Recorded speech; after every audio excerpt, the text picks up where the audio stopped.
Remember when Aidan O'Brien said this? Capri was a serious horse. Listen, if you only look at the horse that he beat, incredible really, but every one of them were very special really.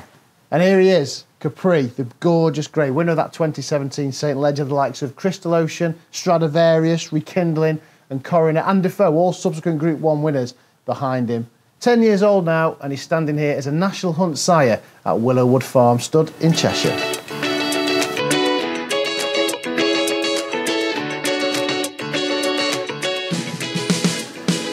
Okay, Stu, this is Capri. How is he and how's he settled in? Yeah, he's in absolutely brilliant nick. He's settled in within about 24 hours of being here. He's such an amazing temperament, so laid back, just takes everything in his stride.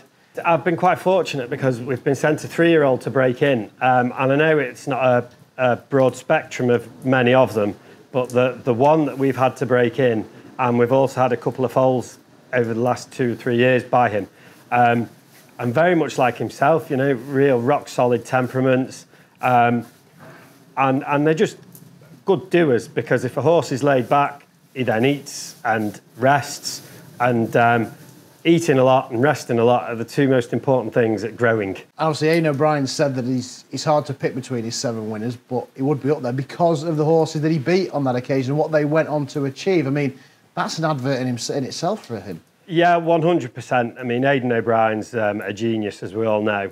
And if anybody knows how to win the St Leger, it's him. But there wouldn't be many St Legers where the winner has to beat 5 individual Group and Grade 1 winners. Behind him that day, Crystal Ocean was the highest rated horse the following year. Rekindling went on to win the Melbourne Cup. Stradivarius, well, we don't need to say much more about Stradivarius. Coronet was the champion filly behind them. And even all the way down the field was Defoe, who won the Coronation Cup the following year.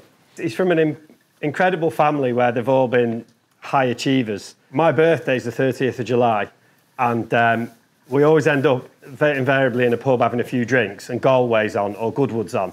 And Galway was on, and he won a maiden. And from that day on, I look back and he'd finished 2nd in his first run, but he'd won his maiden at Galway. And I followed him from then on. So to end up being associated with him, it's a little bit fate.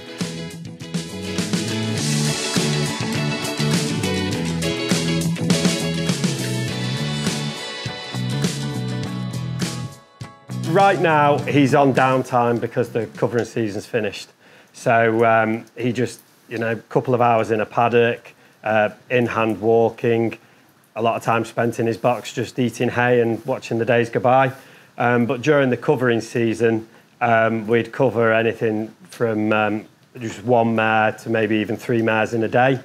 So he kind of, his routine would be breakfast, some light exercise, a cover, then some rest, maybe turn out in the paddock, another cover, and just mix and match. But as I say, he's so straightforward and easy. If the fields were full of mares and foals, you just turn him in the sand pen for half an hour. Yeah, he's just really easy to do. So with us last year, he covered 55 mares. His books in Ireland, he started off with north of 100 first year. Then he dropped to 70 and change. And then he dipped down to 30 mares, which is why a change of scenery and, you know, relocating him to here on a lease agreement has helped. We got 55 covered. In the short term, I just want to cover as big a book of quality mares as I possibly can. And it's a lease deal, so he's not here forever. So, you know, the British breeders need to use him while he's available. And then slightly longer term, I just can't wait to see his runners on the track. First of all, there's 4-year-old bumpers and Irish point-to-pointers, but then novice hurdles. And I mean, the aim's got to be Gold Cups and Grand Nationals, you know?